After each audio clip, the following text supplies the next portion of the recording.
ব্যাপার হচ্ছে, কাল আপনারা শুনেছেন যে নাগরিক আইন CAA তার রুলস নোটিফিকেশন হয়েছে, অর্থাৎ তার নিয়ম প্রকাশ করা হচ্ছে। নাগরিক আইন ভারতবর্ষের পার্লামেন্টে আজ থেকে প্রায় 5 বছর আগে 2019 সালের সম্ভবত 11 ডিসেম্বর পাস হয়েছিল। সেদিন তৃণমূল দলের 8 জন MP যখন ভারতবর্ষের পার্লামেন্টে এই আইন পাস হয়, যখন আমরা এই আইন পাশের বিরুদ্ধে ভোট দিয়েছিলাম, তখন 8 জন তৃণমূলের MP অজ্ঞাত কারণে সেই ভোটে অংশগ্রহণ করল না। রাজ্যসভায় সেখানেও তৃণমূলের MP যে অনেক টাকার মালিক, যার প্লেন আছে, গাড়ি আছে, বাড়ি আছে, সেও অংশগ্রহণ করল না। এবার প্রশ্ন, আমরা কেন বিরোধিতা করেছিলাম? আমরা বিরোধিতা এই জন্য করিনি যে ভারতবর্ষে কেউ অত্যাচারিত হয়ে এলে পাকিস্তান, আফগানিস্তান, বাংলাদেশ থেকে কোনো অমুসলিম অত্যাচারিত হয়ে এলে তাকে কোনোভাবেই নাগরিকত্ব দেওয়া উচিত নয়, এই কথাটা আমরা বলতে চাইনি। আমরা বলতে চেয়েছিলাম যে এটা বিশেষ ধর্মের বিরুদ্ধে কেন তাকে লক্ষ্য করে এই নাগরিক আইন আনা হচ্ছে। এটাকে বলে টার্গেটেড লেজিসলেশন, অর্থাৎ শুধুমাত্র মুসলিম সম্প্রদায়ের মানুষের বিরুদ্ধে ভারতবর্ষের সংবিধানে কোনো মুসলিম সম্প্রদায়ের মানুষকে লক্ষ্য করে তাদেরকে নাগরিকত্ব দেব না, বাকি সকলকে নাগরিকত্ব দেব, এই ধরনের কোনো সিদ্ধান্ত গ্রহণ করা যায় না। ভারতবর্ষের নাগরিকত্ব পাওয়ার অধিকার হিন্দু মুসলমান উভয়ের আছে। তার জন্য নির্দিষ্ট আইন আছে। 1955 সালের নাগরিক আইন আছে, আরও অনেক আইন আছে। ভারতবর্ষের যে সংবিধান, সেখানে 5 আর্টিকেল থেকে 11 আর্টিকেল, 5-6টা আর্টিকেল আছে শুধুমাত্র এই নাগরিকত্ব বিষয়টাকে পরিষ্কার করার জন্য।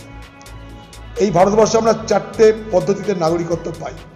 একটা জন্মসূত্রে, একটা বংশসূত্রে, একটা থাকার সূত্রে, আরেকটা রেজিস্ট্রেশনের দৌলতে, যাকে বলা হয় birth, descent, naturalisation and registration. যে কেউ পেতে পারে। স্বাধীনতার সময় এইগুলোকে করা হয়েছিল এই কারণে, যাতে অন্য দেশ থেকে কোনো কারণে যদি মানুষ ভারতবর্ষে আসতে চায় কোনো অত্যাচারের শিকার হয়ে, তাহলে তাকে আইনি পদ্ধতিতে এখানকার নাগরিকত্ব দেওয়ার ব্যবস্থা চলছে, কোনো অসুবিধা নেই কোথাও। আজকের সরকার এই নাগরিকত্ব আইনের নামে ভারতবর্ষের মানুষের মধ্যে এক অদ্ভুত বিভাজনের রাজনীতি তৈরি করল, যার কোনো প্রয়োজন ছিল না।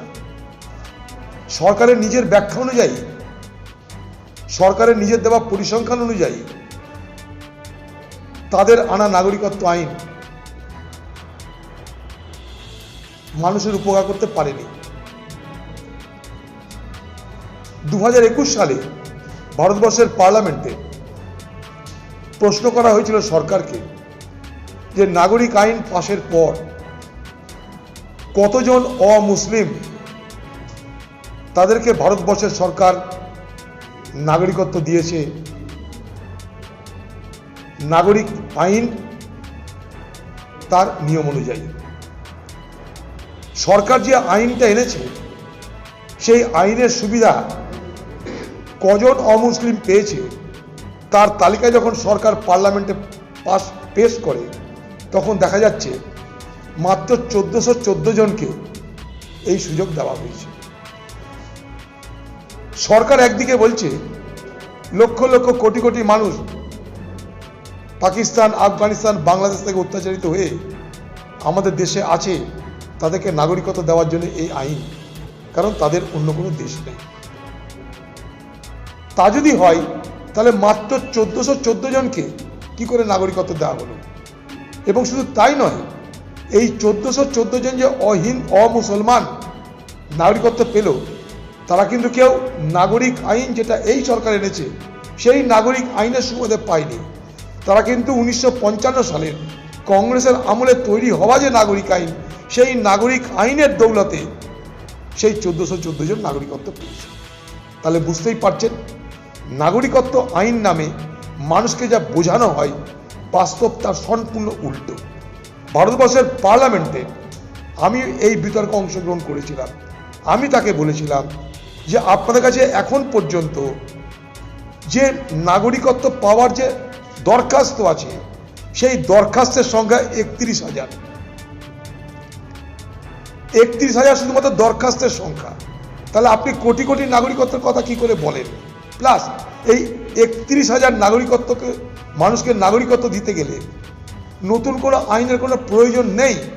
ভারতবর্ষে যা প্রচলিত আইন, সেই আইনে আরামসে দেওয়া যায়। আরামসে মানে আরামসে দেওয়া যায়। খামোখা বিভাজন রাজনীতি করার জন্য এই ধরনের একটা ধর্মীয় সম্প্রদায়কে টার্গেট করে আমরা মুসলমানদের দিব না, বাকি সবাইকে দিব, অর্থাৎ মুসলমান তারা অত্যাচারিত হয়ে এলেও তাদেরকে আমি জায়গা দেব না।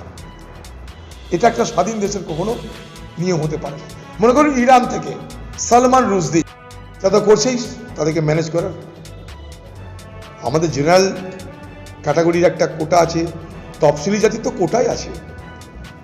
এটা তো ভারতবর্ষের সংবিধান তৈরি করে দিয়ে তফসিলি জাতির কোটা, আপনারা জানেন। মহিলাদের কোটা এখানে না থাকলেও পঞ্চায়েতে আছে, পৌরসভায় আছে।